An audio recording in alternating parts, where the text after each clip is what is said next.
Veja no ICL Notícias, segunda edição. De volta para sua terra. Justiça italiana autoriza a extradição de Carla Zambelli. Indústria da fake news. Com o apoio de Bets, perfis de fofocas atacam Lula e promovem a extrema-direita. CPMI do INSS.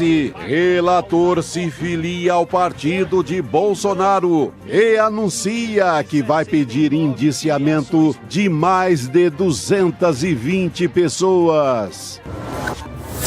Acusação de narcoterrorismo. Nicolás Maduro passa pela segunda audiência nos Estados Unidos após ser sequestrado por militares de Trump. ICL, o melhor canal de notícias, está no ar.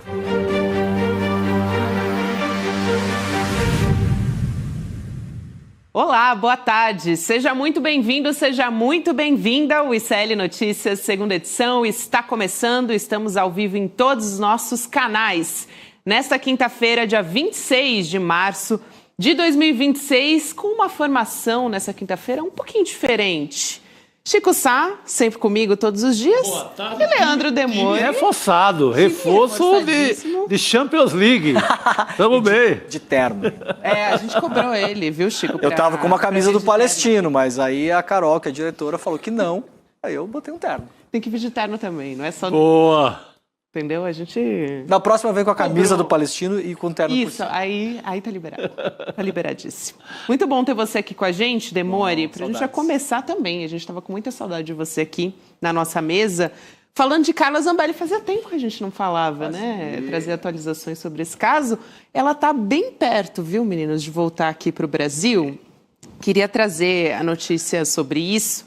A justiça italiana autorizou hoje a extradição que foi pedida pelo governo brasileiro. É uma decisão que ainda não é definitiva, porque tem um recurso que a defesa dela ainda pretende apresentar e, além disso, a extradição precisa passar, depende do aval do ministro da Justiça da Itália para ser efetivada, mas o sistema penitenciário brasileiro já está fazendo um esquenta. Eles já estão deixando tudo pronto. Já tem endereço. Para receber a Carla Zambelli. O endereço é a Colmeia, viu, Chico? Boa, tava curioso. Já tem quarto. Já tem quarto e tudo. tudo Organizado lá na penitenciária feminina. Eu tenho uma... Assim, óbvio que sou a favor da lei ser cumprida. Esse é o processo. Legal, nada contra. Mas há uma desconfiança ali, a velha intuição de que ela estava bem lá na Itália. Eu tenho medo daquelas liminares de quarta-feira à noite no Brasil, sabe? É apenas para deixar evidente minha desconfiança. Uma domiciliarzinha. Depois começa a fazer barulho, nas redes, apoiar um candidato. Também acho. Sabe, é só uma desconfiança para deixar patente aqui. Até porque mesmo presa lá ou presa aqui, lá ela não recebe quase ninguém. Isso. Presa aqui, aí 10 se colocam como advogado e começa a visita, e começa isso e aquilo, eu acho. Gerar ali um barulho de rede social, né? O Chico é o maior entusiasta Ajudado, de Carla inclusive... Zambelli na Itália. Claro! Tá longe. Tá uma beleza, né? Não se ouve falar mais. Aqui ela vai gerar um barulho. Também acho. Até do campo dito progressista, que costuma divulgar mais esse povo do que a própria direita. Agora, os bolsonaristas já largaram mão dela, né? Aqui no Brasil. Mas a esquerda gosta de propagar a direita. Coisa que eu nunca entendi. Pega a dancinha do Flávio Bolsonaro, quem espalha? Todo mundo espalhou. Quem espalha a dancinha do Flávio? A esquerda, não é a direita. Todo mundo espalhou a dancinha, é verdade. Por isso que eu temo uma Zambelli aqui no Brasil. Tem razão. Faz tempo que a gente não fala da Zambelli e a gente só fala quando o movimento processo de extradição. Depois a gente ignora ela, realmente, né? Ela sumiu. E o Bolsonaro preso aqui, toda hora se fala do Bolsonaro. Alguém visita, alguma coisa acontece, faz sentido mesmo. Eu falei com o Ângelo Bonelli, que é o advogado italiano, né? Nosso amigo aqui, já deu várias entrevistas pra gente. E ele falou que agora é uma decisão política. A decisão, digamos assim, jurídica, técnica, está praticamente tomada. Esse recurso ele acha que não vai andar para lugar nenhum. e agora a decisão Deve ser o política. ministro da Justiça mesmo. Ministro da Justiça, que é governo, né? Então, na verdade, a decisão, isso aí com certeza vai passar pela Giorgia Meloni, porque envolve extrema-direita, Bolsonaro. A Giorgia Meloni acaba de perder um plebiscito na Itália, então tem várias questões aí que são questões...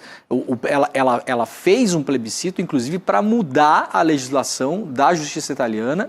E, basicamente, resumindo, ela queria que o Conselho Nacional da Magistratura, que é, no fim das contas, quem decide punição para juízes, afastamento, se juiz quer mudar de comarca e tal, esse conselho hoje ele é controlado pela Justiça, ela queria colocar dos 30 conselheiros, 10 deles escolhidos pela maioria do governo que está no parlamento, então seria cargos políticos, e a partir daquilo cooptar os outros 5 juízes e controlar a magistratura, muito numa onda bolsonarista, de que a magistratura é comunista, faz perseguição a políticos e tal.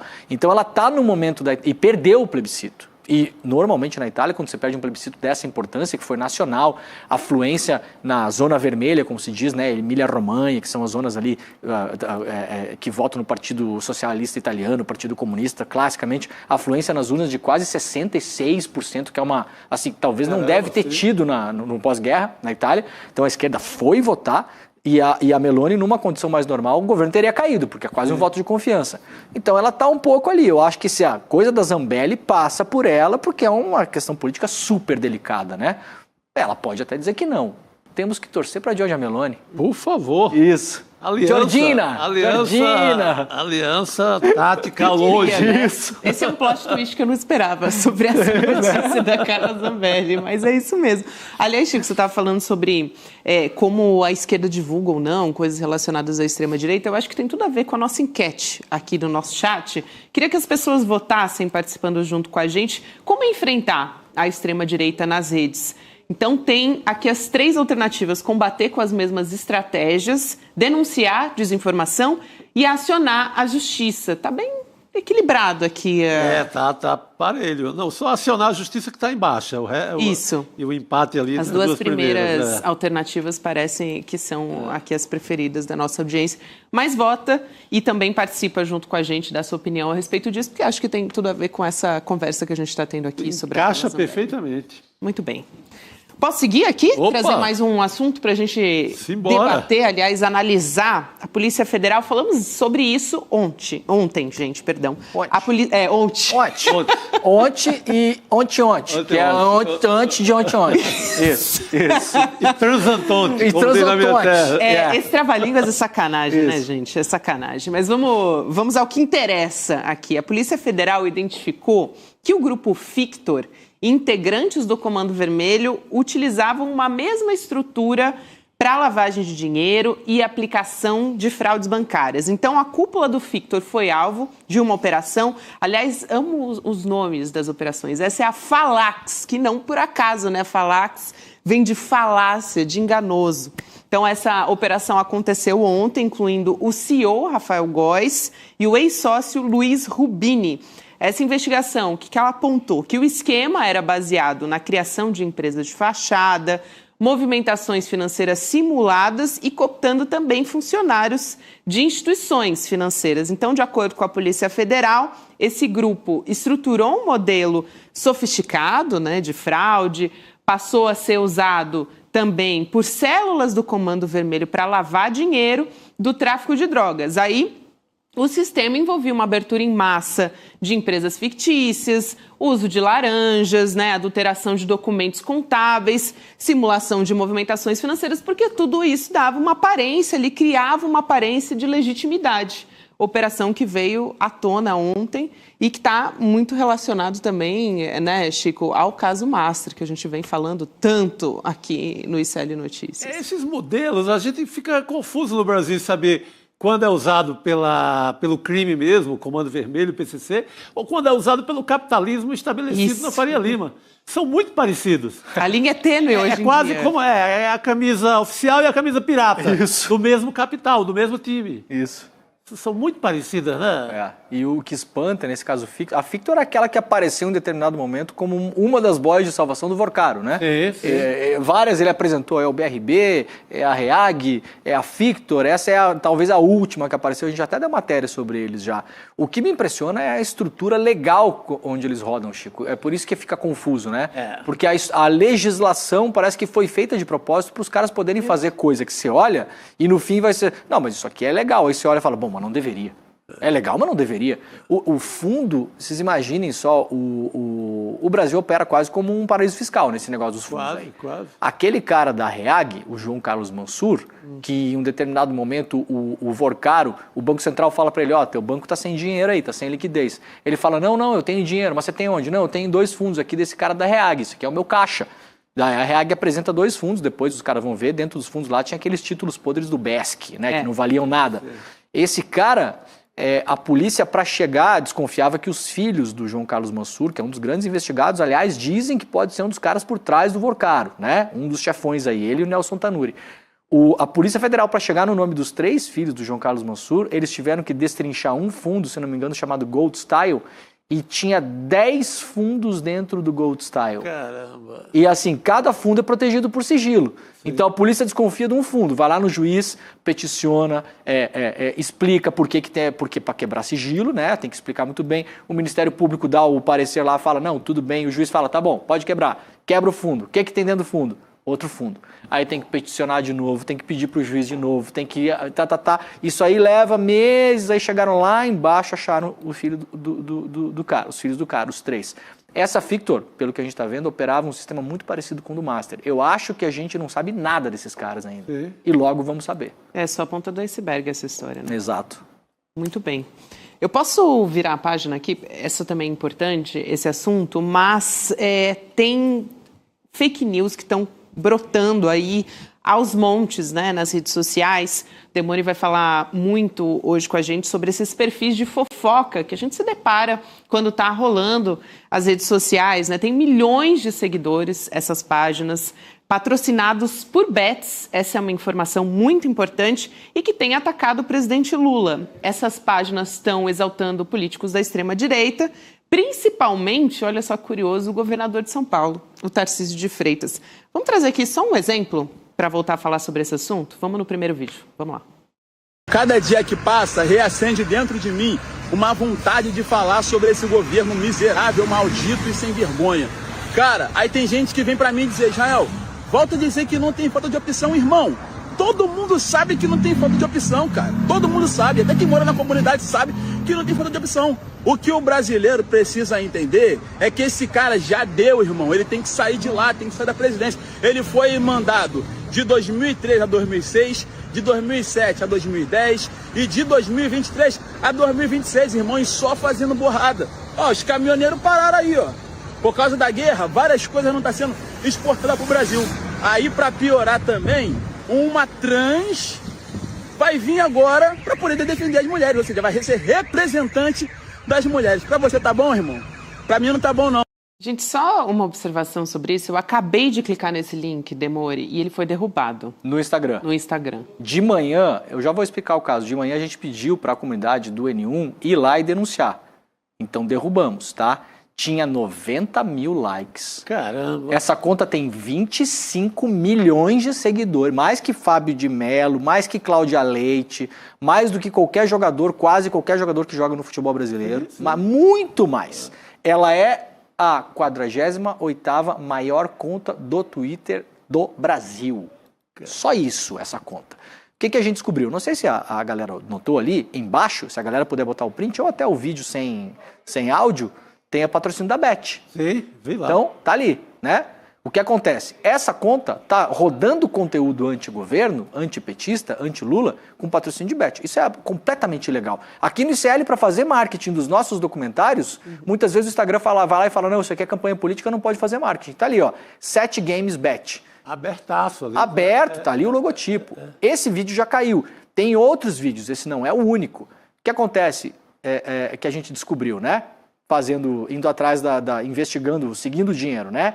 Essa bet, o Chico vai lembrar bem dessa história, pertence a um cara chamado Fernandinho OIG. Conheço muito. Quem é, Chico? empresário. Conheço muito. Amigo, muito amigo de Bete do político. Piauí, com origem no Piauí. Rei do Tigrinho? Rei do Tigrinho levou o nosso amigo, quer dizer, deles, do Ciro Nogueira, inicialmente para... Não, a Grécia foi a outra Bet de Campina Grande. Esse aí levou para o Grande Prêmio de Mônaco, se eu não me engano. Isso, na De Europa, jatinho exatamente. particular. De jatinho particular. Foi isso mesmo, Chico. Isso mesmo, né? Isso. Porque todos levaram, qualquer Bet levou o Ciro Nogueira para um paraíso. Uma levou para um casamento junto com o Ronaldo Caiado na Grécia. Isso. Um cruzeiro e etc. Isso. Outra levou para a Indonésia, recentemente, e essa é a que levou para o Grande Prêmio de Mônaco. De Mônaco. Com o jatinho particular do senhor Fernandinho. Tudo pago na moral, com a família não aguenta e posta nas redes sociais, Isso. espocando a champanhota. Isso. Aliás, ele foi muito defendido, né? Esse que é o Fernandinho OIG, é o empresário Fernando Oliveira Lima. Isso, ele foi exato. muito defendido na CPI das bets pelo muito amigo dele, né? Isso. O senador Ciro Nogueira. Exatamente. O William Deluca está me dizendo aqui, 48ª maior conta do Brasil do Instagram. Acho que eu falei Twitter sem querer, do Instagram. E aí, pra galera entender, essa conta tá postando conteúdos antipetistas, antigoverno, inclusive desse influenciador que a gente viu aí, o cara fez o combo, né? Juntou Érica Hilton, gasolina, assim, não faltou mais nada, Nossa, né? é o combo do apocalipse. É o combo da semente do caos. Era gasolina, combustível, assim, não está acontecendo a guerra, então Isso. não está chegando nada no Brasil por causa do Lula. Aí você Ele confunde consegue tudo, juntar né? tudo. Greve de caminhoneiro que não aconteceu, né? Os caminhoneiros pararam, não pararam, né? E aí essa conta posta 25 milhões de seguidores no Instagram. Só esse post tinha 90 mil likes. O outro post de manhã que eu mostrei tinha 45 mil comentários. 45 mil comentários. A gente que usa Instagram, a gente sabe o tamanho desse negócio. É um negócio, assim, avassalador. Tem vários posts patrocinados pela essa bet. Essa bet é do Fernandinho OIG, como o Chico falou, um grande amigo do Ciro Nogueira, leva o cara de um lado para o outro em jatinho, já depois em CPI, esse cara é multi-investigado, é um rolo do tamanho do mundo.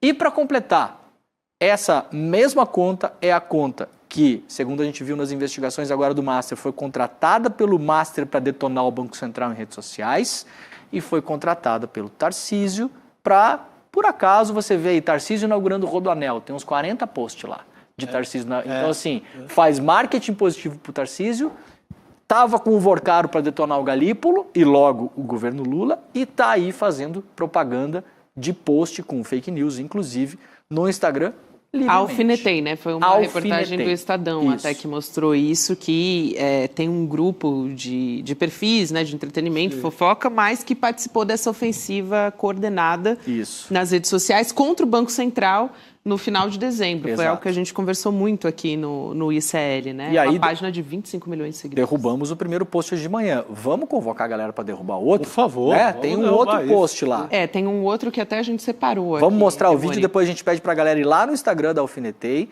e clicar no botãozinho para denunciar. Funciona, gente. A gente derrubou o primeiro. Aquilo ali tava espalhando. Funciona. Assim, é quase pior que Banco Master, Chico, porque Banco Master, metade da população brasileira não sabe o que é Banco Master. Saiu Datafolha, né?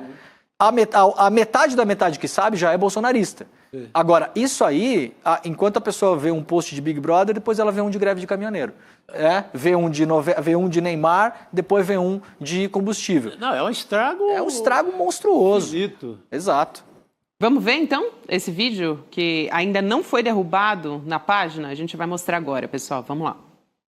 Gente, eu não ia nem falar nada, mas eu tô vendo aqui que viralizou nesse negócio aí ontem do carro lá, que foi pego de PVA e tudo mais.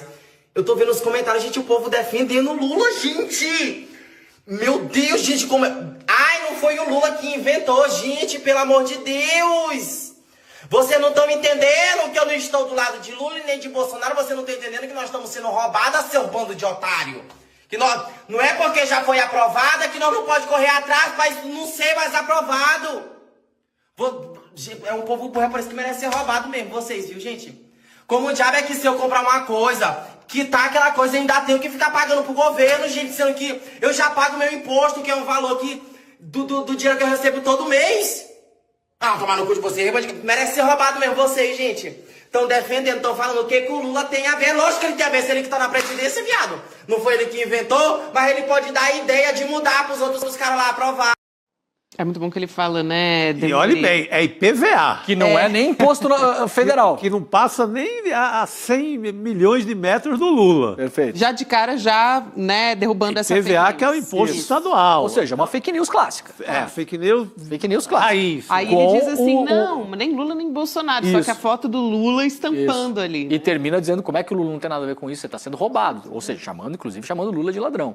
Esse post não caiu ainda, tá lá. Então, galera, vai lá, Alfinetei é o nome do negócio. Abre aí o Instagram, vai lá no Alfinetei, procura o post. Se você clicar em cima, assim, nas opções, tem a opção ali, denunciar, aparece bem rápido, assim. Aí tem vários modos de denunciar lá, né, informação falsa, etc e tal. 188 mil likes. Esse aí é fácil de derrubar, porque ele é todo mentiroso, ele é todo errado. Todo errado. 188 mil likes. É assim, é impressionante.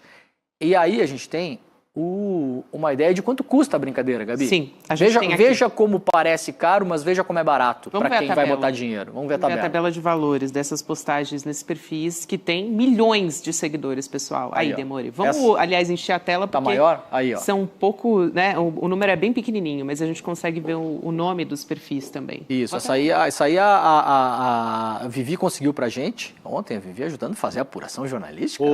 Te mete nessa, Vivi. hein? Olha aí, ó. Isso aqui é uma tabela de custo, quanto custa, né? Então, por exemplo, vamos pegar a maior conta, tem várias aí, né? A maior que tem nessa tabela é a Gina Indelicada, que é uma coisa de humor também e tal, né? Quanto é que custa a parada? Um post no feed e um story, tá? Então a pessoa vai lá e faz um post no feed e um story, e aí dá mais ou menos ali a estimativa de quantas pessoas vai alcançar, tá? Não sei o quê. R$ 25.925,93. 26 mil reais custa um post e um story na Gina Delicada. Mas tem um detalhe, a Gina Delicada tem 12 milhões de seguidores. Né? Indelicada. Tem 12 milhões de seguidores. A Alfinetei tem 25. Então, obviamente, o post da Alfinetei não é 25 mil, é 30, 35, 40, 50. Então, além de tudo, essa galera tá ganhando uma Babilônia para postar esse negócio. Um post, talvez quanto, Chico? 40 mil reais um post? Um post. Se o cara fizer 3 posts de bet por dia, o cara bota 120 mil reais no bolso. Isso aí, em 10 dias, dá R$1 milhão, cara. Num mês dá 3 milhões de reais, num ano dá 30 milhões de reais. Vamos fazer conta? Você pode faturar 20, 25, 30 milhões para espalhar notícia falsa sobre o governo, patrocinado por Bet de Fernandinho AIG, brother do Ciro Nogueira, que fez campanha para o Tarcísio e que estava no bolso do Daniel Vorcaro. Não é pequeno isso, cara, é um ecossistema que a gente está vendo, né? Então, galera, vai lá denunciar esse negócio. Espalhe o vídeo do ICL, a gente pode até fazer mais um corte desse segmento aqui, mas tem o corte do N1, tá nas nossas redes. Espalha isso, porque isso tem um efeito, Chico, que eu acho que é um efeito avassalador na comunicação política, cara. Não, fiquei associando diretamente as pesquisas estão apontando que o Lula, na faixa mais jovem ali, 16, 20 e poucos anos, que já vota e tudo, é o grande rombo de prejuízo eleitoral do Lula no momento é esse. Exatamente esse que público. É justamente que pega essa galera. Esse público da gracinha, do TikTok, do Instagram, dessa propaganda engraçadinha mentirosa. Perfeito. Faz um buraco numa candidatura que não se imagina. Talvez a explicação esteja aí, né? É. Esse ecossistema trabalhando, isso é uma conta. Sim. Se eu começar a olhar essas outras aqui, será que não tem nessas outras? Eu não sei. Gina Indelicada, Nazaré Amarga, Soldado não sei o quê, Perrengue Chique, Meme Brasil, sei lá, Choquei, Deschoquei, né? Sei lá. Talvez tenha outras. Quando essa turma começou a cobrir inauguração de Rodoanel em São Paulo... Ali foi muito que é um assunto árido até para a imprensa dita séria. Para a página de fofoca? Aí tem alguma coisa errada nisso. Tem até Ficou os prints aí, não escandaloso. tem? Não tem os prints do Tarcísio? Sim, A galera sim. pode colocar aí, ó. Porque é isso, você entra na página, os caras estão falando de Big Brother, estão falando da Fazenda. Pois é. Aí, de repente, aparece Rodoanel. um post do Rodoanel ali. Rodoanel. Ou então um post dizendo assim, porque a gente separou vários aqui também, sobre o gás de cozinha, falando mal do gás de cozinha gratuito. Querendo dizer, olha, o Brasil deveria estar inaugurando fábrica. Aí, ó. Esse é um dos posts. Então, você vai ver, tem, assim, uma série de posts com o patrocínio. Não é nem, assim, um negócio disfarçado, né? É realmente escancarado o patrocínio de uma Bet, falando mal do gás de cozinha gratuito, dizendo que, deveria estar investindo em desenvolvimento de ciência moderna. Também estamos, tá, gente? Só para deixar isso claro. Então, é uma mentira também. São posts E que aí as você pessoas vê vão o checar. modelo que as bets já encontraram para atuar na eleição desse ano. Exato. Está decidido, é fácil. Exato. E não passa pelo financiamento legal de campanha, o TSE não está vendo isso. Vai totalmente. Vai direto. Vai Vai direto. direto no influenciador. E vai em quem tem público, não vai ficar brincando com candidato a vereador. Isso. Pega ali, vamos massacre no Lula essa semana, tal assunto, patrocínio Bet. Exato. A Bet que já está matando o governo no endividamento dos brasileiros. Isso. Hoje saiu uma pesquisa da Associação Brasileira de Varejo, a maior causa de dívida da família brasileira não é o juro, nem o juro do Banco Central que é alto. É bet. Nem cartão de crédito, nada, é Bet. Caraca. O roubo familiar é Bet. Caramba. Então os caras estão fazendo estrago, Todo lado. os caras estão detonando o governo, vamos falar sério, né? É preocupante. Eu até fiz contato com alguns deputados aí e tal, falei, olha, e aí já muita gente falou, não, a gente vai se mexer, isso é grave. O pessoal tá vendo aí, o Kleber Lourenço até tem uma apuração sobre isso, acho que vai publicar entre hoje de noite e amanhã de manhã no iclnoticias.com.br.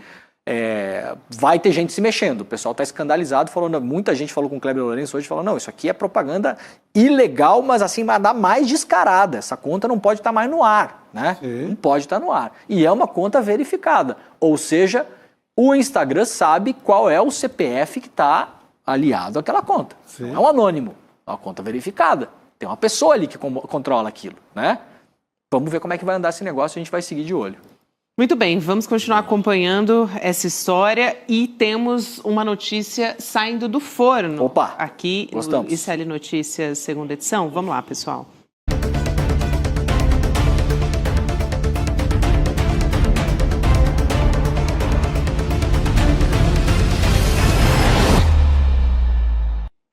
O Supremo Tribunal Federal acabou de formar maioria para derrubar a decisão do ministro André Mendonça, que determinou a prorrogação da CPMI do INSS. Portanto, está derrubada essa prorrogação. Por enquanto, Flávio Dino, Alexandre de Moraes, Cristiano Zanin, Nunes Marques e também Toffoli e Carmen Lúcia votaram contra a prorrogação. Só o ministro Luiz Fux acompanhou o voto do relator. Então, essa é a situação que a gente tem de momento. E vendo as imagens agora na sua tela da TV Justiça. Continua aqui a votação, né? São 10 ministros que vão votar no total, mas já temos a formação de maioria. Então, Chico, uma derrota grande para o André Mendonça, né? Uma derrota grande. Uma derrota.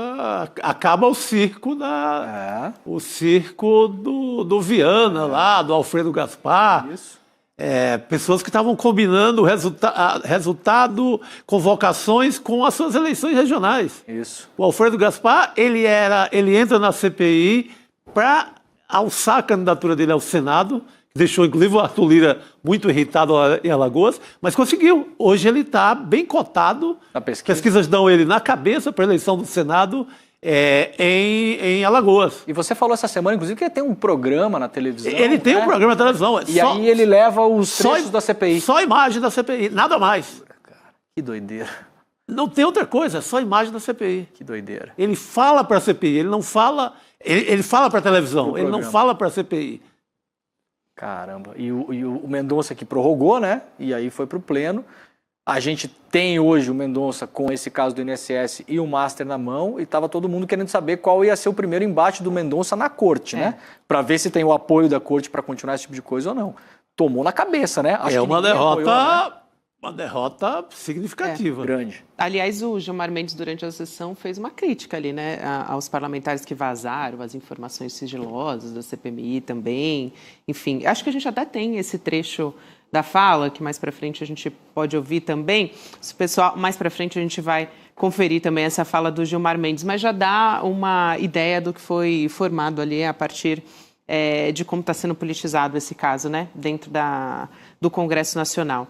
Aliás, eu acho que é um bom momento da gente trazer aqui o documentário original que o ICL está preparando, né? Terça-feira. Sobre o caso do Banco Master. Terça-feira, tá pronto o documentário.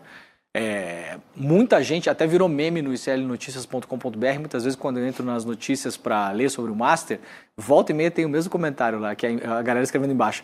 Explica Débora Maganha, virou meme do site, porque a galera não consegue entender, Chico, o tamanho do rombo da tal da Lava Jato. Falei isso hoje de manhã. que em uma década, né, digamos assim, o dinheiro que foi movimentado lá na roubalheira, somando tudo, OAS, Odebrecht, calculou-se na época um cálculo do Delta Dallagnol, então podemos imaginar que é menos, porque um mentiroso notório, que era 6 bi. Então, a galera tem dificuldade de entender como que nessa fraude do Master, você tem o Vorcaro gastando 800 milhões de reais em festa. Sim. Festa. Não é que 800 milhões de reais é o tamanho do rombo. 800 milhões de reais ele gastou para contratar o Coldplay, o Ben Harper, fechar o teatro de Taormina na Itália, fazer casamento, andar de barco, comprar champanhe, tomar uísque. 800 milhões, quase 1 bi. E aí é tudo muito complicado, porque tem dinheiro do PCC, tem Beto Louco, tem REAG, tem os fundos da REAG, tem assim, você não sabe exato, tem o CDB a 140%, tem os fundos de pensão, é Cláudio Castro, é Clécio Lima, é o governador do Amazonas, é o Columba, é uma zona esse negócio, uma zona, até às vezes a gente fica perdido para conseguir entender. Então a gente fez um documentário para explicar a treta. Vai ter PowerPoint, inclusive. Vai ter né? PowerPoint. É para explicar a fraude. Como que funcionou a fraude. Eu ia falar putaria, mas não pode. Não pode. Não fala essa pode palavra. falar. No N2 a gente não deixa. Não pode falar putaria. Para explicar a fraude. E tá espetacular. A galera vai poder entender como que os caras operacionalizaram isso. E, inclusive, como eu falei, Chico, muita coisa dentro da lei. O que é estarrecedor. Até porque tem bancos auxiliares nessa pirâmide maluca do Master. Isso. Bancos legalizadozinhos ali, direitinho e tal, do mercado, Banco Moderno, propaganda bonitinha, que venderam também o mesmo pacote. Exatamente. Então, o documentário é para isso, icln2.com.br, terça-feira às 8 horas da noite, né? O QR Code está na tela. E aí é exclusivo e gratuito. Então aproveitem, façam a inscrição. Eu falei com o nosso pessoal do marketing hoje, com o Giacomo, já temos 90 mil pessoas inscritas. Que maravilha. Ótimo, excelente. Vai ser a maior sala de cinema do Brasil de novo, para variar, né? Porque a gente vem fazendo isso várias vezes. Então, coloca seu e-mail, aperta um botãozinho, tá resolvido. Terça-feira a gente vai entender tudo como foi a fraude do Master. Porque ontem a gente falava aqui, né, eu e Chico, a gente traz tantos nomes relacionados ao Banco Master que as pessoas ficam perdidas. De quem que agora tá falando? É um caos. Fabiano Zeterbi, É um cunhado, pastor, ligado à Igreja de Lagoinha, ligado ao Nicolás Ferreira. É assim. Outro dia entrou aqui no nosso chat um senhor do Rio perguntando, mas por que vocês estão falando que eu vou ser prejudicado no Rio pelo Banco Master? Aí falei da Rio Previdência. Isso, exatamente. Que tinha dinheiro do Cláudio Castro, vai lá e coloca 1 bi. Isso. E daí pode sim prejudicar aposentadorias de funcionário público do Rio de Janeiro. Claro. Aí o senhor entendeu. Claro. São muitos ramais nessa história. Se esse senhor tem uma mercearia em Botafogo e o cliente dele depende dessa aposentadoria, vai vender menos pão na mercearia. E esse cara vai ficar sem grana. Isso vai impactar a pessoa lá na ponta. Tem dinheiro do Beto Louco e do Mohamed Primo, Operação Carbono Oculto, fraude nos combustíveis. Esse combustível fraudado com nafta, que é ilegal, está entrando no seu automóvel. Essa fraude entra na vida das pessoas, no dia a dia, de fato, para a gente entender, né? Então vamos explicar, Débora Maganha e Eduardo Moreira. Explica, Débora Maganha. Explica, Opa! Débora Maganha. Só ela para salvar a nossa vida. Eu chamo ela muito em detalhes. Explica, Débora, não dá. Só Débora Maganha na nossa vida para salvar. Ela que estará junto com o Eduardo Moreira no dia 31, também conhecido como terça-feira que vem. A gente manda as coisas no zap para ela e fala, Débora, faz sentido esse negócio? E ela responde, não. Maravilhosa. Então explica, por favor. Então explica. Muito Liberado, Leandro Demore. Pode voltar mais aqui. Que semana que vem tô de volta. Tá? Volte com essa elegância italiana. Esse terno que você comprou em Milão. Claro, esse aqui eu comprei de segunda mão do Vorcaro. Valeu, galera. Agora tá barato, acho. Não, agora tá praticamente leilão, né? Sabe quem comprou coisa de leilão do Vorcaro agora, sem brincadeira? Não, essa fofoca. Quando ele tava, eu não falei isso. Isso está no processo no relatório que o Banco Central mandou pro TCU. Quando o Vorcaro começa a ficar sem dinheiro, o Banco Central do Campos Neto fala o seguinte: você tem que começar a se desfazer de umas coisas aí que você precisa ter liquidez no seu banco. O Vorcaro era dono do Fazano. Sabe quem comprou o Fazano em preço de pechincha na Bacia das Almas? André Esteves. Olha só, hein? Dono do Fazano. Não vá no Fazano, senão você vai dar dinheiro pro André Esteves. Soltou essa bomba e vai embora. Meu Deus do céu, meu Deus do Fim de céu. eterno, porque eu sabia que o Demore também ia estar. Não, tem que ser aqui na coisa Chica, fina. Né? Tchau, gente. Valeu, Tchau, querido. Demore, obrigada, até a próxima. Rodrigo, bem-vindo também. Eu tava planejando um jantar romântico no Fazano, já não vou mais. Não vou dar dinheiro para esse cara. Primeiro tem que fazer um fundo de investimento para ir no jantar, para pagar o jantar. Né?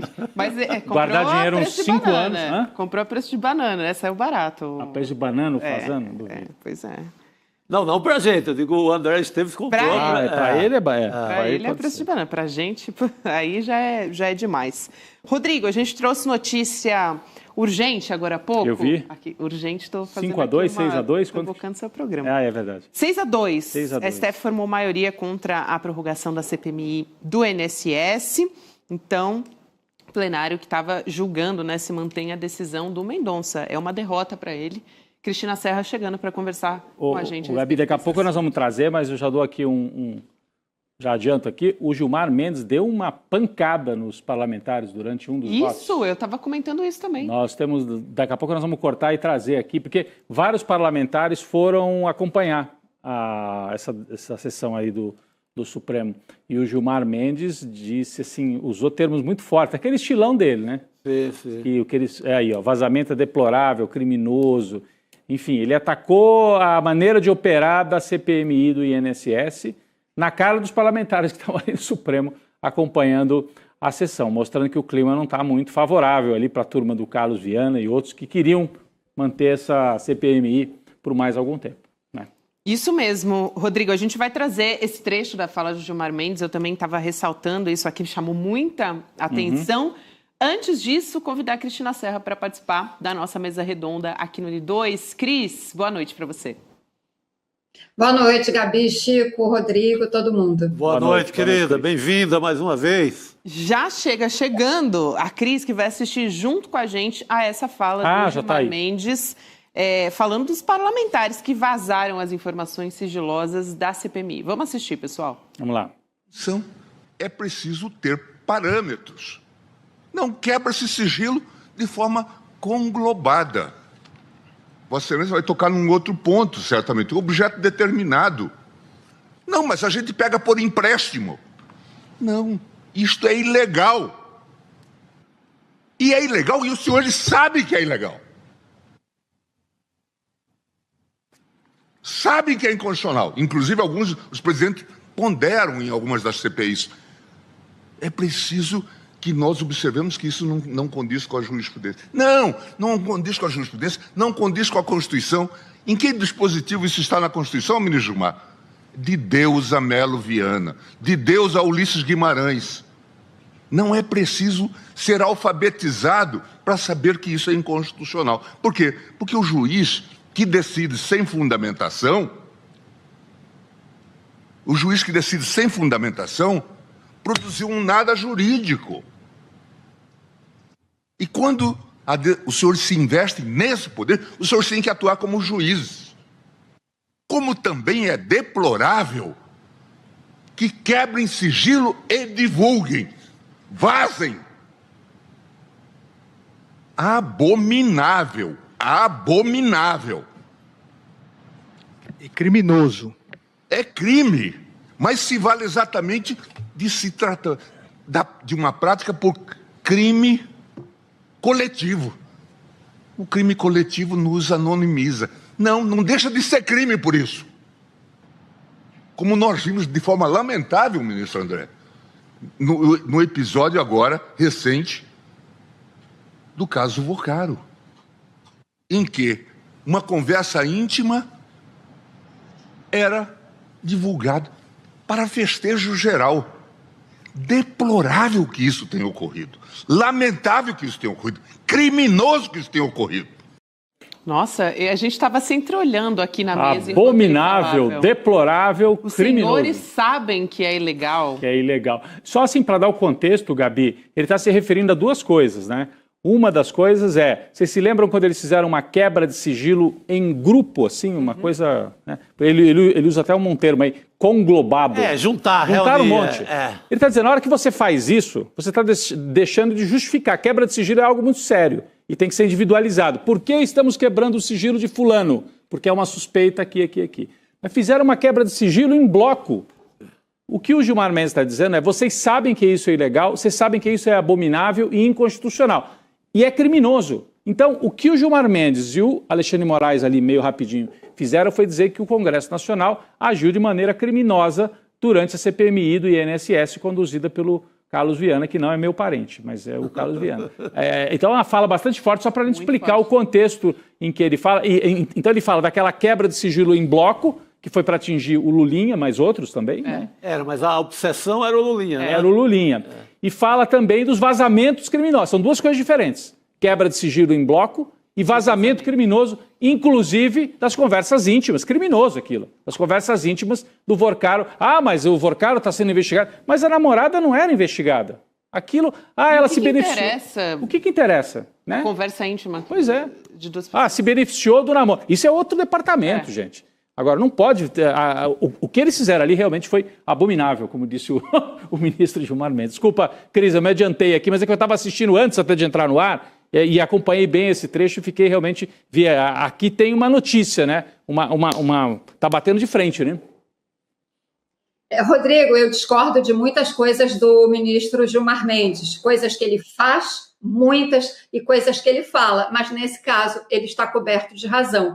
Como você disse, ele usou aquela expressão, né, de quebra de sigilos conglobadas, algo assim. Na verdade, no popular é o seguinte, ele está condenando, com toda a razão, a quebra de sigilos de baciada, porque aquilo foi uma baciada, quando eles aprovaram várias quebras de sigilo.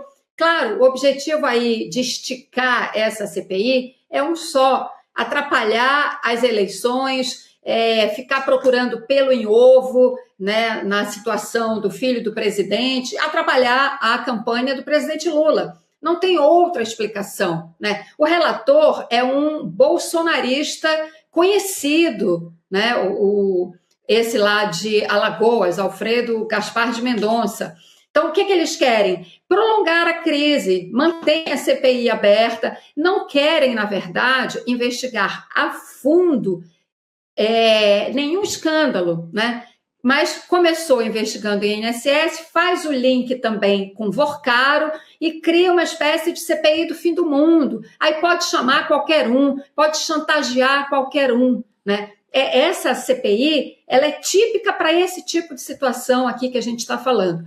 E tem uma outra coisa muito importante, claro, além também daquele vazamento, né, abominável, não sei se eu estou repetindo aqui alguma expressão do Gilmar, mas, né, a gente tem que concordar nesse ponto, aquele vazamento abominável de conversas íntimas envolvendo a namorada do Vorcaro, que não tem nada a ver com essa história. Ela pode até saber de algumas informações, mas claramente, pelo que se sabe até agora, não é ela a criminosa, não é.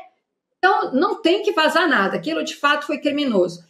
Um outro detalhe, muito rapidamente, dessa decisão, né? O Supremo faz muito bem quando se afasta, né, de ter que interferir numa decisão que é regimental, é do Congresso. Então, o Congresso Nacional, hoje em dia, ele não consegue nem se resolver internamente para decidir sobre a prorrogação ou não de uma CPI, tem que apelar ao Supremo, tem que provocar o Supremo para que nesta provocação arraste o Supremo para dentro de uma questão interna do Congresso.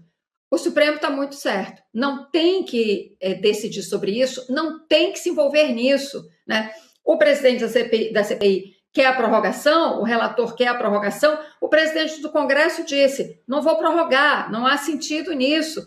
Entendam-se lá, essa questão é regimental, não pode ser trazida para dentro do Supremo. O Supremo não pode ficar decidindo sobre tudo e todos, né, quando o Congresso Nacional perde a capacidade de se entender sobre questões mínimas do seu funcionamento. Por isso, de fato, essa é uma decisão, né, acertada do plenário do Supremo.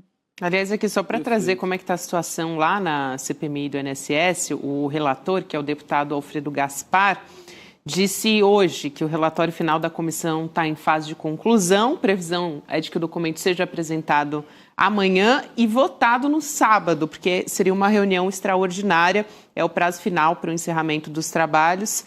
E, de acordo com o relator, o texto deve solicitar um indiciamento de mais de 220 pessoas investigadas nesse esquema de fraudes envolvendo o INSS. Então, a gente ainda não sabe o que vem a partir daí, né, Chico? E o que ele ganhou com esse trabalho sujo dele, trabalho mais de circo do que qualquer outra coisa, foi uma filiação ao PL. O Alfredo Gaspar vai se filiar até agora. Porque ele era do União Brasil, né, União Chico? do Brasil, vai para o PL, ele lidera as pesquisas, ele sai de um semi-anonimato e tal, não estava disputando nada, ele era do grupo do Renan, mais antigamente.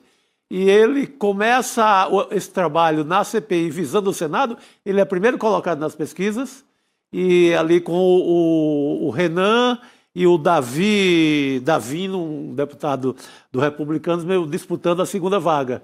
Ele já toma a vaga praticamente do que seria do Arthur Lira. Vai ser, ou no mínimo, coloca em dificuldade a candidatura do Arthur Lira. Tudo operado em cima dessa CPMI, ou seja, ele transmitia ao vivo para uma TV lá de Maceió tudo que ele fazia na CPI. Por exemplo, ele gritava: quebra o sigilo do Lulinha, vamos quebrar o sigilo do Lulinha. Não importa se vai quebrar ou não, no caso quebraram, não acharam nada. Mas a partir desse circo, ele começa... Já colhe louro político. Não, ele colheu imediato. Ele foi alçado ali a primeiro lugar na pesquisa. Ele é um candidato forte, e não era. Sim. Aí muda para o PL. Sim, ele vai para o partido, já está fazendo campanha para o Flávio Bolsonaro. Sim, falou da convocação do Flávio Bolsonaro. Eu quero só acrescentar um detalhe sobre quem é Alfredo Gaspar de Mendonça. Ele vem do Ministério Público. Sim. Ele chegou a ser procurador-geral de Justiça em Alagoas, né? Foi o chefe do Ministério Público em Alagoas. E depois faz disso um trampolim para a carreira política. Então, ele tem um mandato de deputado federal, foi eleito em 2022. De fato, um novato no Parlamento Federal, embora não seja um novato na política, né? Porque política ele já fazia em Alagoas, nos diversos cargos que ocupou. Mas por que eu estou falando isso aqui? Só para assinalar que no desastre da mineração predatória lá da Braskem em Maceió, ele, como Ministério Público, como chefe do Ministério Público de Alagoas, teve uma atuação pífia, omissa, completamente omissa e, digamos assim, branda em relação à empresa que provocou esse desastre na vida de 60 mil pessoas em Alagoas. E ele é um personagem que dança conforme a música. Ele vai, né? Ele está sempre próximo dos grupos de poder que estão por cima naquele momento. Ele acha que Flávio Bolsonaro vai ser eleito, já se bandeou para Flávio Bolsonaro, mas como o Chico lembrou, já foi aliado dos calheiros, enfim, ele fica ali, né, colando em quem ele acha que está por cima. Mas é isso, esse é o personagem, né, Alfredo Gaspar de Mendonça. E a Cris fala da Braskem porque ela é autora do Cidade Rachada. Exatamente. O livro sobre o caso, que eu recomendo. Quero só ver a estreia aqui em São Paulo também desse livro aí, viu? Lançamento. O lançamento aqui, Cris. Você ia comentar, Rodrigo? Não. Queria trazer um outro assunto aqui que diz respeito ao Tarcísio, né? A Assembleia Legislativa de São Paulo aprovou um projeto de lei do governador que institui a promoção automática de delegados de polícia, e isso, assim, independentemente da existência de vagas, de mérito, medidas que causaram repúdio do Conselho da Polícia Civil, segundo uma apuração do Estadão. Eles suspeitam que a lei atenderia a um desejo de promover delegados, de lotear a Polícia Civil com apadrinhados. E o argumento é que, ao dar as promoções sem vagas, o governo pode criar delegados sem cargo, funções para exercer. E o custo dessa medida, prestem atenção nisso, para os cofres públicos, um custo previsto, tá? É de 98 milhões de reais até 2028. Então, se olhar mais para frente, o custo é mais alto ainda. Questionada pelo Estadão, a Secretaria da Segurança não respondeu. Mais uma medida, daqui a pouco a gente vai falar também sobre a questão da educação no governo do Estado de São Paulo. Mas é mais uma medida que ele já está vislumbrando o custo eleitoral, né, que ele pode tirar disso daí. Total. O Marcelo Godoy, grande repórter, colunista lá do Estadão, tem dado boas matérias em relação a isso. Começa primeiro com aquela criação de cargos para coronéis. Ele aumenta o número de coronéis e vai preenchendo e criando aí uma máquina eleitoral praticamente. É a busca do Tarcísio de azeitar ainda mais essa máquina dele visando a reeleição. Apesar da gente ter escutado hoje uma avaliação que ele pode voltar ao cenário nacional ainda. Né? Escutamos, né, de um colega nosso hoje. Eu ia chamar de boato, mas não é só boato. É uma análise, tá uma muito avaliação. Forte em São Paulo, e a Andréa Sadi citou numa coluna dela na semana passada. Sem PowerPoint. Sem PowerPoint, que é uma operação da Michelle e do Tarcísio para tentar voltar ao jogo, derrubar a candidatura do Flávio Bolsonaro, que eles julgam como uma candidatura frágil do ponto de vista moral e ético, por conta da rachadinha e etc., e outros casos de corrupção do Flávio. Então, teria essa operação. Dia 4, acordaríamos com essa bomba que seria a substituição da candidatura do Flávio Bolsonaro pela do Tarcísio, com a Michelle Bolsonaro de vice. É o que tem muita gente falado aí. Né? Não, está pipocando. Se vai realizar esse sonho da Michelle ou não. E ele está muito em cima da Michelle por conta da relação que a Michelle tem com o Flávio, que é praticamente de ódio. Sim. Ódio ali, e agora estado atômico, puro. E agora o Jair, voltando para casa, que deve acontecer amanhã, né, entre amanhã e sábado, ele volta para casa, fica mais próximo da Michelle e ela ganha um peso ainda maior, né, na proximidade com o Jair Bolsonaro, que é quem dá as cartas e quem decide, né, o que vai acontecer nos próximos dias. Vamos ver, é uma informação que está circulando fortemente nos bastidores. Hein? Importante esse contexto, né, Cris, por trás do Tarcísio. Sim. Só um ponto aí nessa questão dessa contratação de delegados, quer dizer, isso mostra mais uma vez o quanto a extrema-direita tem como principal agenda, como principal pauta de campanha, a segurança.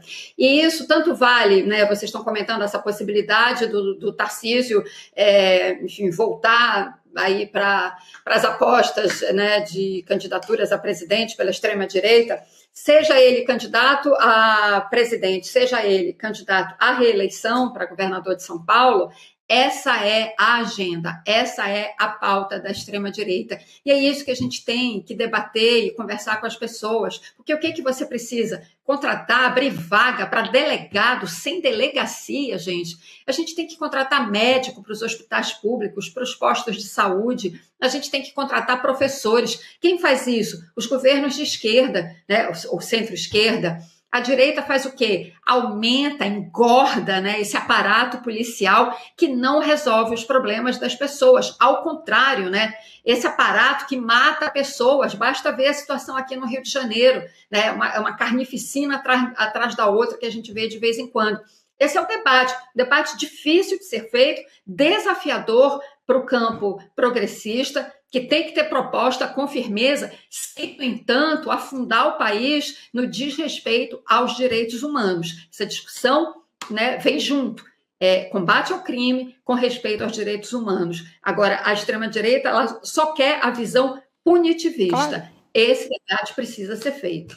Importantíssimo, Cris. Se a gente olhar para o Rio de Janeiro, tem uma coisa assim que corre no paralelo também, né, que é a corrupção, ao mesmo tempo que você causa uma deterioração total da segurança pública também, operações, né? O Cláudio Castro tem várias nas costas dele também, então é um modus operandi do bolsonarismo. É bom a gente sempre lembrar, né, que isso está extremamente atrelado. Não representa nada de eficiente. A dona de casa vai continuar sendo assaltada na parada de ônibus.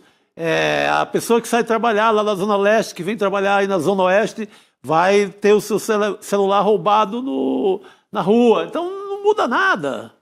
E é importante olhar para como o Tarcísio também está olhando tratando, melhor dizendo, né? Tratando a educação em São Paulo, a administração do governador de São Paulo. Olha só, a Polícia Militar entrou nessa madrugada na sede da Secretaria de Educação de São Paulo para retirar à força os estudantes que estavam ali em protesto contra as políticas de educação do governador. Então, os estudantes entraram na secretaria no fim da tarde de quarta para exigir uma reunião com o secretário de Educação, o Renato Feder. Aliás, é um personagem que vale a pena vocês puxarem a biografia. Meu Deus! Vem do Paraná, né, com um olhar ali totalmente puxando assim para a privatização mesmo da educação. Ele é que introduz aqui também, diminui o número de professores, introduz a educação com plataformas criadas por uma empresa de quem? Do Paulo Guedes, né? Da família do Paulo Guedes, né? E também uma no início, é porque ele se desligou da empresa. Era dele mesmo. Isso. Dele mesmo. Exatamente. Dele mesmo, por que não? Eu posso ter uma empresa, eu sou secretário e eu me contrato. Licitação que não tem concorrência. Me contrata eu contrato mim. Parece aquela história do Alcolumbre, né? Que mandou. O álcool mandou pro Lumbre. O álcool mandou pro Lumbre. Foi com a Cris que a gente conversou sobre essa história. Mas isso é muito importante, olhar para esse nome que está na educação. Mas o que eles estavam reivindicando? Só para fechar e já te passar, Cris. O fim da obrigatoriedade do uso das plataformas para ensino, que por si só não seria um problema, mas o problema é que tem informação errada, né? O problema é que os estudantes também não têm acesso a computador, não são todos que têm acesso, e aí isso vai atravancando o processo, eles têm que bater meta, não tem como bater, porque não tem como fazer o estudo e o processo de aprendizagem não acontece de forma adequada, e tem também o fim das escolas cívico-militares que eles pedem, né? E melhoria na infraestrutura dessas unidades. Eles não tiveram negociação e para que eles pudessem deixar esse local, né? Um grupo de policiais entrou na secretaria, arrombou a porta da sala onde os estudantes estavam e jogou spray de pimenta em todo mundo. Então é assim, né, que os estudantes foram rendidos, foram levados para a delegacia. A Secretaria de Segurança Pública não se pronunciou e nem a de Educação também. Então é assim que o governador Tarcísio de Freitas trata a educação em São Paulo, Cris. Gabi, para usar uma expressão já batida, mas que resume bem, né? Suco de Tarcísio, suco de governo Tarcísio, é isso. Você acabou de dar a notícia, né, dessa mamata, dessa farra para delegados, e por outro lado, você trata estudante no tapa, né? Você não conversa, não quer saber de conversa com estudante, que, aliás, né, tem toda a razão nas suas pautas, né? A visão de educação desse governo de São Paulo é um desastre total. Esse sujeito que vocês falaram, com essa visão totalmente privatista, né? Na visão deles, privatiza tudo que é escola. Não é obrigação do Estado. Educação não é direito das pessoas. A visão dessas pessoas que estão no poder no governo de São Paulo, e que Deus nos livre de voltarem, né, a alguma posição de poder no plano federal, é essa: educação não é direito, saúde não é direito, e trata-se o povo, né, na pancada. Essa é a visão dessa gente. Isso que a gente precisa mostrar, debater e conversar. A pauta dos estudantes eles estão cobertos de razão. Essas escolas cívico-militares, isso é uma aberração. Isso é uma aberração do ponto de vista de formação de pessoas, né, de formação humanística, que é o que a escola tem que ser na vida das crianças e dos jovens, né? Tem que prepará-los para isso. Então, eles estão cobertos de razão, mas a visão do Tarcísio é exatamente essa: pancada em quem reivindica democracia, né? Porque, no fundo, o que os estudantes estão reivindicando é democracia nas escolas, é serem ouvidos, é acabar com essa aberração de escola cívico-militar e terem condições efetivamente de estudarem com qualidade na escola pública, né? Tarcísio não quer saber disso, ele quer saber de fazer farra para o pessoal da segurança, que é a turma dele. Exatamente. Cris, ainda quero aproveitar você para falar sobre a situação no Rio de Janeiro. Eu citei aqui rapidamente a questão da segurança pública, mas assim, a crise lá, o buraco é mais embaixo, né? Há uma eleição extraordinária que foi boicotada e questionada judicialmente pela oposição. O Douglas Ruas, do PL, foi eleito hoje o novo presidente da Alerj, Assembleia Legislativa do Rio de Janeiro, e está substituindo o Rodrigo Bacelar, que foi cassado pelo TSE e estava afastado das atividades desde o final do ano passado. Então, com essa vitória, de acordo com a linha sucessória, o Douglas deve assumir também o cargo de governador em exercício do Rio de Janeiro, que estava sendo ocupado até agora pelo Ricardo Couto, presidente do Tribunal de Justiça. Teve a cassação do Cláudio Castro, falamos sobre isso essa semana, né? E o Tribunal Superior Eleitoral confirmou que a sucessão no governo do Rio vai ser definida por eleição indireta. As regras estão sendo julgadas pelo Supremo Tribunal e a expectativa é que a votação para saber quem vai ocupar esse mandato tampão aconteça, né? Ocorra até meados de abril. Mas parece, né, Cris, que o Cláudio Castro renunciou na véspera, já pensando em todo esse procedimento, né? Evidentemente, né? Impressionante. Gabi, a situação aqui no Rio de Janeiro é como você falou. O Brasil é bastante desafiador para a ciência política e para o jornalismo, claro, mas a situação no Rio de Janeiro é sempre vários graus acima. Mas vamos lá. Primeira coisa importante a falar dentro desse quadro geral de anomalia institucional no Rio de Janeiro. O Cláudio Castro renunciou, em primeiro lugar, para salvar a própria pele, achando que, com isso, ele escaparia do processo de cassação no TSE. Ele renunciou, mas o TSE decidiu levar adiante o processo, né, por abuso de poder na campanha de 2022.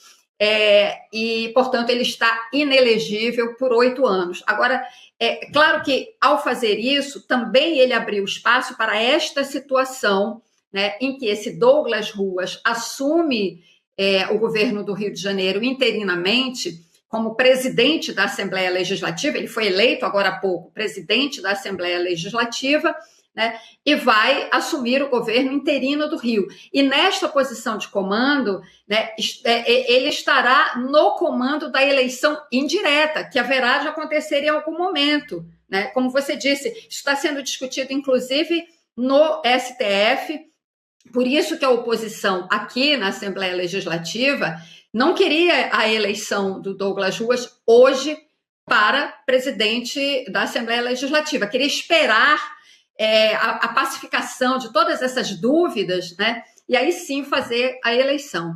A oposição não conseguiu, ele está eleito e haverá, então, em algum momento, uma eleição para um governador em mandato tampão aqui no Rio de Janeiro. Agora, esse Douglas Ruas é um bolsonarista ligado a Silas Malafaia, né, ligado aos Bolsonaro aqui no Rio. Portanto, assim, se a gente já vive uma situação anômala, ela piora muito, porque ainda que seja por algum tempo que ele exerça a presidência, ele é presidente da Assembleia Legislativa, mas o governo em exercício, ainda que seja por um tempo, é uma posição de mando, de comando, né, que pode tumultuar bastante esta eleição para esse mandato tampão, né?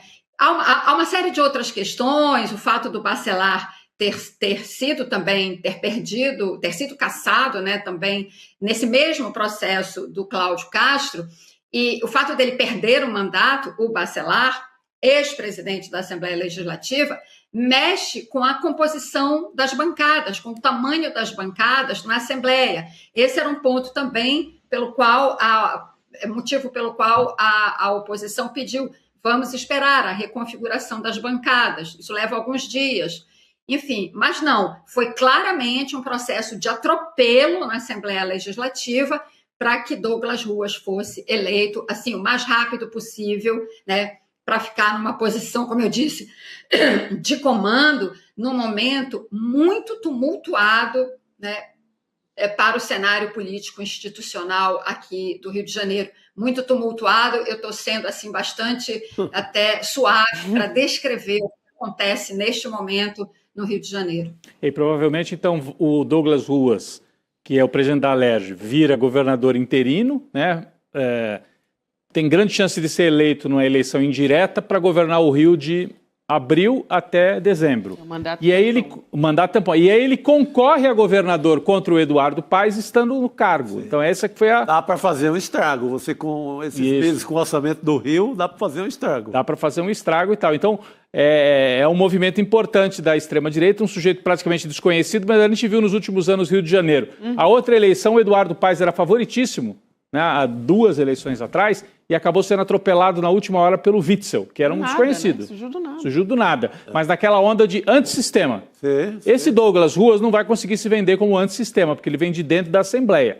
Vamos ver se o truque vai funcionar dessa vez. É mais difícil. O Witzel tinha como se vender, porque ele era um juiz. Agora, o Douglas Ruas é um político da extrema-direita ligado a todos os esquemas lá do bolsonarismo no Rio. De qualquer maneira, vai ter a máquina e o Eduardo Paes tem a boa avaliação dele na prefeitura. Mas o estado do Rio, né, a Cristina mesmo conhece bem o interior do estado do Rio, né, tem um conservadorismo muito forte e tal. Então, ele tem chance, se ele souber operar essa máquina da direita. E por último, só uma observação, o Cláudio Castro renuncia para tentar dar esse drible da vaca ali no TSE, acaba se tornando inelegível. O Partido Liberal diz, então você não será candidato ao Senado, porque nós não queremos... Risco jurídico e tal. E ele acaba de receber um convite para ser candidato por outro partido ao Senado. Né? Sim, o PP tá dando uma flertada. Uma flertada com ele. Então tem tudo isso em jogo no Rio de Janeiro também. É isso aí. Cris. Um dado a mais muito rápido sobre esse Douglas Ruas, que de fato é um completo desconhecido para quem é de fora do Rio de Janeiro. A base eleitoral dele é São Gonçalo, um dos maiores municípios da região metropolitana do Rio de Janeiro. Ele foi o 2º deputado estadual mais votado na eleição em que ele foi eleito. O pai dele ou foi prefeito de São Gonçalo, então, de fato, ele não é de fora do sistema, né? Mas ele vem da área de segurança. Ele é policial civil, a formação inicial dele, ele é concursado da Polícia Civil. O pai, se eu não me engano, é policial militar. Portanto, ele vem, gente, desse âmago, desse coração do bolsonarismo no Rio de Janeiro. Portanto, um personagem, sim, complicadíssimo, eu diria perigoso, e que a gente tem que ficar bastante atento. Com certeza, Cris. Obrigada. É importante a gente ter aqui a noção dessa biografia, né, do Douglas Ruas. Obrigada, querida. Até a próxima. Valeu, pessoal. Cris. Até mais. Rapidinho, só mais o Rio sai de um juiz de extrema-direita que comemorava morte em cima da ponte Rio-Niterói, que é o Witzel, vai para um cantor gospel que comanda uma chacina. E que fez as operações mais letais da história. E agora tem a ameaça aí de eleger um policial do bolsonarismo, um policial civil. Não tá fácil, né? Eu diria que o Eduardo Paes... Carioca e Fluminense. O Eduardo Paes é quase o Roosevelt, assim, ele lá no Rio. Ele está tentando fazer uma pressão para ser eleição direta, já no tampão. Mas acho que não rola, não, hein? Vai ser difícil. Vai ser difícil. Pessoal, a gente vai trazer aqui agora uma notícia internacional. O Nicolás Maduro e a esposa dele, a Cília Flores, participaram da 2ª audiência do caso em que são acusados de narcoterrorismo. A audiência em Nova York discutiu como vão ser pagos os custos dessa representação legal, né, deles nos Estados Unidos. O dinheiro do Maduro e da Cília Flores foi sancionado pelo governo Donald Trump, e o advogado do casal disse que eles não têm condições de arcar com os custos dessa defesa por conta própria e que o governo da Venezuela deveria poder utilizar recursos públicos para isso. Só que o juiz do caso disse que o direito à assistência jurídica é um princípio fundamental garantido pela Constituição dos Estados Unidos e deve prevalecer mesmo em casos de alta gravidade. O magistrado também indicou que não vê mais base no argumento de segurança nacional, já que o Maduro e a Cília Flores estão sob custódia e não representam ameaça nesse momento. E, enquanto isso, mesmo com a guerra no Oriente Médio, o Trump não tirou a Venezuela da mira. Daqui a pouco eu vou trazer uma fala aqui, um trecho da fala do Donald Trump. Antes disso, vou chamar a nossa convidada, que é a Gisele Agnelli, cientista política, autora do livro Autocracia Made in USA. Professora, bem-vinda. Bem-vinda. É um prazer estar aqui com vocês de novo, Chico, Gabriela, Rodrigo Viana. Um prazer é nosso. Prazer nosso, te receber, professora. Eu queria só, antes de ouvir a sua análise, trazer essa fala do presidente Donald Trump. É algo impressionante, gente. Ele dizendo que é amado na Venezuela, que eventualmente ele poderia virar presidente do país. Vocês ouviram direito, foi isso que ele disse. A gente vai conferir um trecho dessa fala e já volta a conversar. Vamos lá. Nosso relacionamento com a Venezuela tem sido incrível. As pessoas, na verdade, sou a pessoa com maior popularidade nas pesquisas. Em outras palavras, depois da presidência, acho que posso ir para a Venezuela e concorrer à presidência contra a Delcy. Posso concorrer contra a Delcy. É uma opção. Não, eles gostam de mim na Venezuela, mas é uma opção para mim. É uma opção maravilhosa.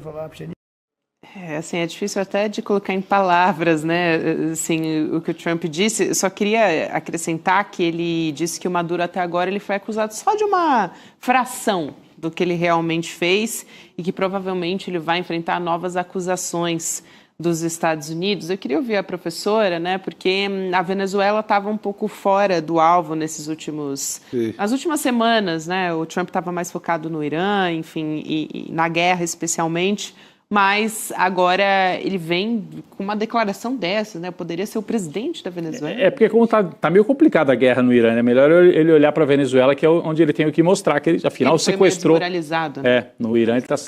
Exatamente. Professora. Pois é, só para lembrar também nessa linha que ele já também se considerou ser indicado a ser Papa, ele já também ironizou e brincou que ele podia ser o líder supremo ali do Irã, né? Então é uma coisa que tem muito a ver com a personalidade dele, essas falas hiperbólicas. Mas, pois é, hoje foi a segunda rodada desse trial, né, do Maduro, que está sendo julgado ali no Distrito Sul de Nova York. Eu queria dizer também da característica do juiz, acho importante a gente falar, ele foi indicado por Bill Clinton. Alvin Hellerstein, ele tem 92 anos e ele tem um perfil bastante constitucionalista. Eu puxei aqui alguns casos do passado dele, por exemplo, um dos casos que ele julgou foi o do Cohen. Ele fez uma defesa do Cohen, que era um advogado do Trump, que se voltou contra o Trump, escreveu um livro de muitas acusações contra ele e chegou a ser preso. E foi coagido a não falar sobre o caso e tudo mais. E esse juiz liberou o Cohen, falou que aquilo era um absurdo, era inconstitucional. Então, só para lembrar algumas passagens passadas dele.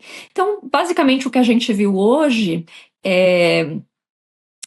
o Trump e a acusação, e o Trump também, numa fala longa que ele falou sobre o Irã, ele também falou um pouco de Venezuela hoje, falou 1h30 sem parar, falou bastante sobre a Venezuela nesse contexto também, e o juiz hoje do Maduro questionou a lógica da acusação de bloquear os fundos como instrumento de sanção do Estado americano, e então a defesa do Maduro não conseguiria acesso a esse dinheiro. Lembrando que a defesa de Maduro, o advogado, é o que fez a defesa do Assange, no caso do Wikileaks. A defesa tentou um dismiss do caso, né, que o caso fosse abandonado por essa dificuldade dele. Ele até ameaçou pessoalmente abandonar o caso, porque ele não estava sendo pago, fez uma grande pressão. O juiz não comprou essa defesa, né? Então o caso vai continuar, mas ele foi para cima da acusação, dizendo que isso não pode acontecer, que o Maduro tem todo o direito a ter o dinheiro para se defender, né? Então, basicamente foi isso. O juiz não foi muito além disso e também não deu uma nova data para o julgamento. Aí eu faço uma leitura mais ampla do caso. Esse caso é um caso muito delicado em termos de geopolítica, né?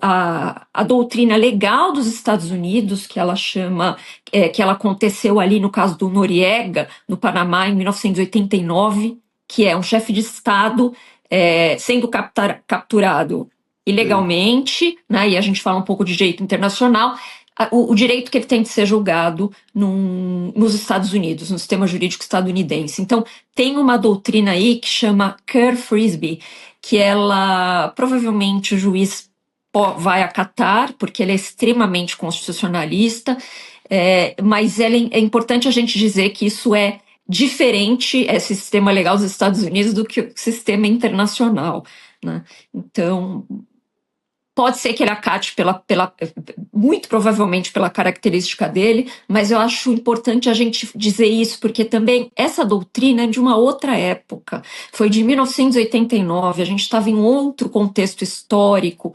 mundial, os Estados Unidos não tinham assinado muitos acordos internacionais, e a gente não está falando do executivo aqui, a gente está falando do judiciário.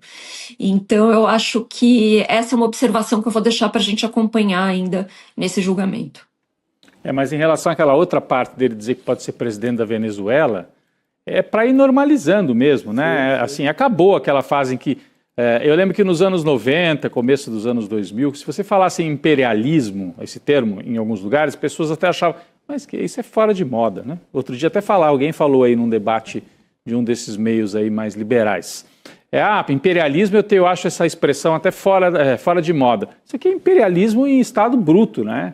É transformar a Venezuela, ver a Venezuela como Porto Rico. É você anexar, eu posso ser presidente da Venezuela, diz o Trump. Baseado no quê? No que eu quero. No que eu quero, exato. Acabou. Sim. Então, é assim, o estado de força, não existe mais legalidade internacional e se impõe pela força. Quem é que resiste? Quem tem bomba atômica, não tem dúvida, acabou.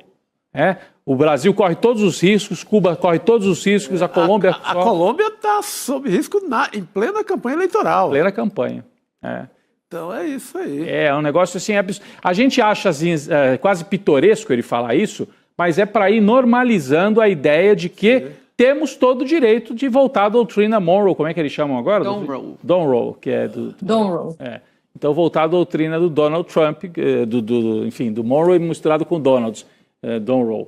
Então, assim, é para ir normalizando essa ideia de que os Estados Unidos, a América é para os americanos do norte, inclusive podemos administrar a Venezuela. Está lá a Delcy, se ela não se comportar bem, eu vou lá e tiro a Delcy de lá, e eu assumo diretamente. E faz isso só para frisar no momento em que a guerra no Irã os Estados Unidos passam por uma turbulência, petróleo oscilando. Ontem o professor Trevisan explicava aqui para a gente, mesmo que eles abram o Estreito de Hormuz, o que é difícil, os portos por onde escoaria o petróleo estão liquidados, não tem como escoar o petróleo ali por aquela região. Então, situação difícil para o Trump e ele se vira para a América Latina. Aqui não tem força militar para se opor a ele. Aliás, Rodrigo, você falou do Irã, eu queria até trazer novidades a respeito disso, né? Porque é muito, assim, dá para perceber muito claramente, né, a mudança de postura do Trump conforme não fazem o que ele quer. Sim. Então ele disse que não tem mais certeza de que ele quer fazer um acordo para o fim da guerra no Oriente Médio. Ele disse que pode desistir de buscar um pacto em breve. Tem um trecho dessa fala dele também, a gente já volta a falar sobre isso. Vamos assistir. Eles estão implorando para fazer um acordo, não eu. Eles estão implorando para fazer um acordo. E qualquer um que viu o que estava acontecendo lá, entenderia por que eles querem fazer um acordo. Mas eles dizem, não estamos falando com eles. Qualquer um saberia que eles estão conversando. Só um completo tolo. E eles não são tolos. Eles são muito inteligentes, na verdade, de certa forma. E eles são ótimos negociadores. Eu digo que eles são péssimos lutadores, mas são ótimos negociadores. E eles estão implorando para fechar um acordo. Eu não sei se seremos capazes de fazer isso. Eu não sei se estamos dispostos a fazer isso.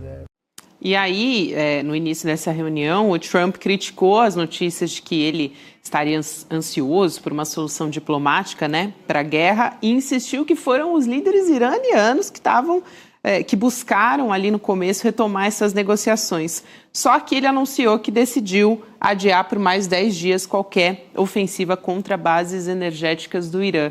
Então o Trump se contradiz, né, à medida que ele vai se colocando, professora. Ele impõe, né, diz que é uma negociação, que os iranianos que procuraram, só que como não teve o que acontecer, assim, o que ele gostaria, né, que o Irã, assim, abaixasse a cabeça para ele, então ele diz, não sei, não tenho mais certeza se eu quero esse acordo agora. Então, ele vai jogando conforme o que é mais conveniente para parecer que ele está vencendo, né, é isso que ele quer o tempo inteiro.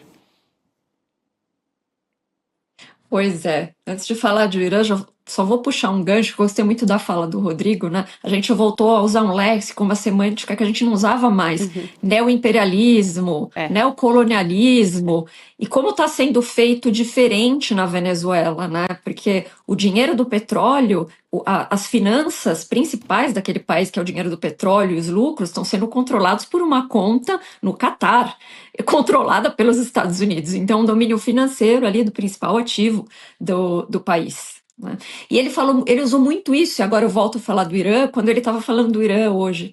E essa longa fala que ele fez hoje, ali do lado do Marco Rubio, do Pete Hegseth, do J.D. Vance, o vice-presidente, ele comparou um pouco a Venezuela com o Irã. Então, a gente tem essa perspectiva de que ele queria fazer alguma coisa muito rápida no Irã, parecido com o que aconteceu na Venezuela, a despeito dele ter recebido diversas análises dos altos níveis dos militares dizendo não faça isso. né? E ele citou a Venezuela, falando que agora eles são amigos da Venezuela. Então havia uma perspectiva que ele ia fazer alguma coisa parecida e que ele ia controlar alguma região, talvez Kyrgyz Island, que é uma região bastante estratégica também ali perto do Estreito de Hormuz, e fazer o controle da região, a despeito de todos os especialistas próximos dele dizer para ele não fazer isso. E então ele fica sempre a brincadeira que é chicken out, né, que ele vai e volta nas decisões. Ele já tinha semana passada dado um prazo de 48 horas, voltou atrás, agora ele falou no prazo de 10 dias, né, que acaba em abril 6 da semana que vem, para se chegarem a um acordo, senão a ameaça é de um bombardeamento das áreas de energia do Irã.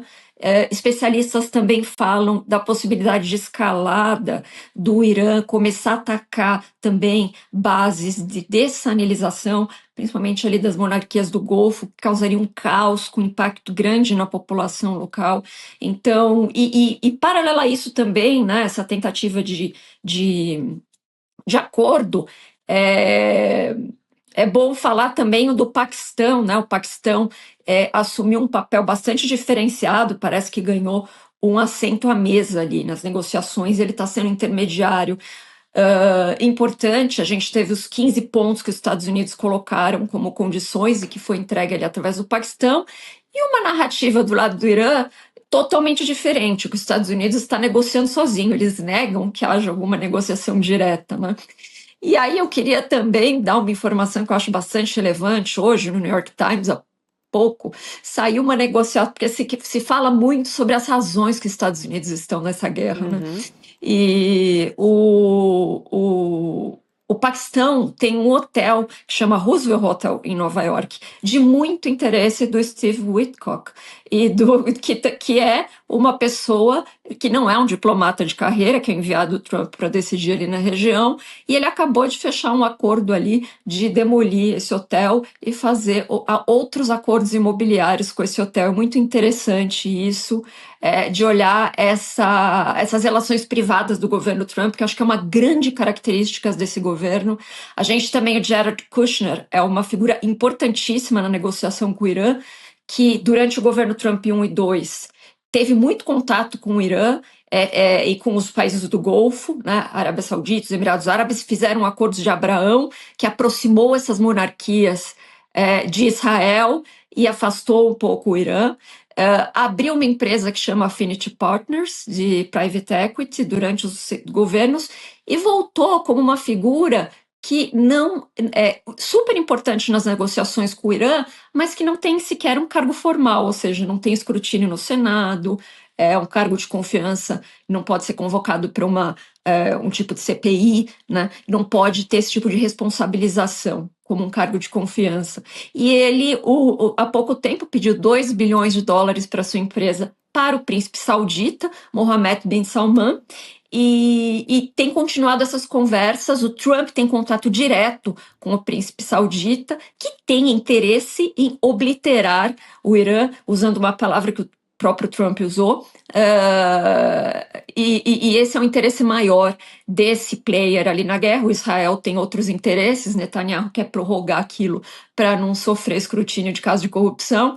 Então, cada Estados Unidos, Israel e principalmente ali o príncipe saudita, tem interesses diferentes quando a gente pensa em o que vai dar essa guerra. Fato é que, para fechar até aqui, o Trump tem um limite formal de continuar nessa guerra. Ele já está por 4 semanas, ele tem mais 4 semanas. Depois de 60 dias, ele precisa do Congresso, ele precisa aprovar, já gastou $12 bilhões, ele precisa aprovar $200 bilhões que ele quer pelo Congresso. Difícil, impossível ele conseguir isso, eu acredito, muito difícil ele conseguir isso pelo Congresso.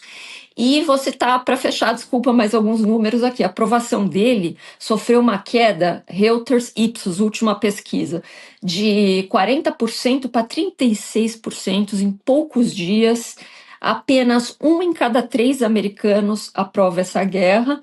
E quando a gente fala de uma entrada por terra, que é o que Trump anunciou, as tropas por terra, a gente cai para 7% de apoio a esse tipo de ato, né? Então, alguma coisa também que pode impactar muito nas eleições de meio de mandato, além do preço do galão, que subiu aqui 30%, em alguns de 20% a 30%, dependendo do estado americano, porque varia aqui, mas $1 por galão é a média também que a gente já está vendo para o consumidor ali. É muito importante esse contexto. A professora que está nos Estados Unidos, né, por isso que estava trazendo aqui esse contexto. E ela fala galão, para quem não está... Porque aqui no Brasil a gente fala por litro, né? Galão são, eu não lembro mais, mas é 4 litros, 5 litros, um negócio assim, né? É como eles vendem lá nos Estados Unidos a gasolina, não é isso? Isso, é importante. Professora, é um prazer te receber mais uma vez aqui no N2. Um abraço, até uma próxima oportunidade. Obrigada. Valeu, obrigado. Obrigado. Grande abraço, sempre um prazer estar com vocês. Boa tarde para todos. Obrigada, professora. Sempre um prazer te receber. Excelente. Também o Ricardo Gouveia, nosso editor aqui, traz a informação de que um galão é quase 4 litros. Quase 4 litros. Eu adoro essa coisa dos anglo-saxões, assim, que tem essas medidas estranhas, né? Adoro não, eu acho horrível. Assim, polegada, medida em polegadas, tem que ficar... Polegada, eu acho que é mais na roça lá da Inglaterra, lá na roça da 200 Inglaterra. séculos, né? Aí pega o galão aí de gasolina. Pô, Alguém numa hora lá definiu isso, só tinha aquele galão, que só cabia aquilo, aí virou. Aí virou a medida, galão, eles vendem lá por galão. Exato. Até por isso foi importante a gente fazer esse disclaimer aqui, né? Das informações que a professora trouxe de momento. Eu queria, gente, trazer o resultado da nossa enquete. No começo do programa, Rodrigo, a gente colocou no nosso chat do Instituto Conhecimento Liberta, para você que nos acompanha no YouTube, como enfrentar a extrema-direita nas redes.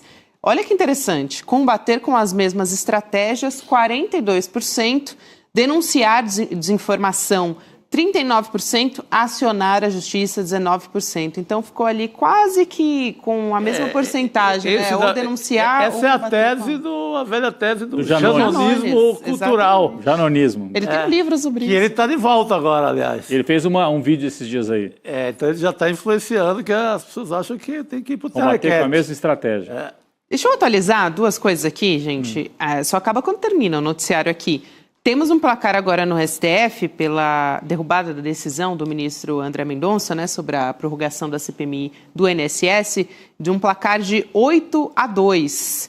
E por enquanto, então... Já foi, né? São os 10, né? É verdade, é isso mesmo. A sessão no STF está encerrada. Então, o Fachin votou contra a prorrogação também. Então, só o Fux e o André Mendonça ficaram na posição bolsonarista. Até o Cássio votou... O Cássio? Interessante. Impressionante. Ou seja, aquela coisinha que... o STF está rachado, está dividido. Não era bem isso, hein? Não é bem isso, não. No primeiro teste, não se provou. E muito rapidamente também, uma notícia que a gente vai voltar a conversar aqui no ICL. O subprocurador-geral do Ministério Público, junto ao Tribunal de Contas da União, que é o MPTCU, o Lucas Rocha Furtado, solicitou uma apuração à Corregedoria do Tribunal sobre a conduta do ministro Jonathan de Jesus, no caso do Banco Master, sugerindo a suspeição, a depender dos elementos que forem colhidos, que saírem aí dessa história. Estava tentando proteger o Master, ele. É isso. Aparentemente. Aparentemente. A gente vai ver o resultado dessa investigação. E vamos nessa, então, agradecendo aqui toda a nossa audiência. Edilson, Damião, Maria Lourdes, Denise Pereira, Cristine Dimas, Andréa Oliveira, muito obrigada a todos. E obrigada a vocês também, meninos, aqui pela companhia. Nós que agradecemos. Amanhã estaremos de volta, pessoal. Estamos aí. Sexta-feira amanhã, hein? Estamos batendo na trave. Chegando. Boa noite, gente. Até amanhã. Galera, esquece o que tá todo mundo te falando de Banco Master. Ninguém entendeu ainda o que esse golpe tinha de diferente de todos os outros. E quando eu digo todos os outros, não é do Brasil, não, do mundo inteiro. A genialidade do mal que existia por trás desse golpe e por que ele conseguiu ficar tão grande e aí sim comprar a influência de tanta gente poderosa. A gente fez um documentário para te explicar. Pela primeira vez, vai mudar completamente a percepção do país sobre como foi esse golpe. O documentário vai passar dia 31 de março, terça-feira às 8 horas da noite. Não perde essa não.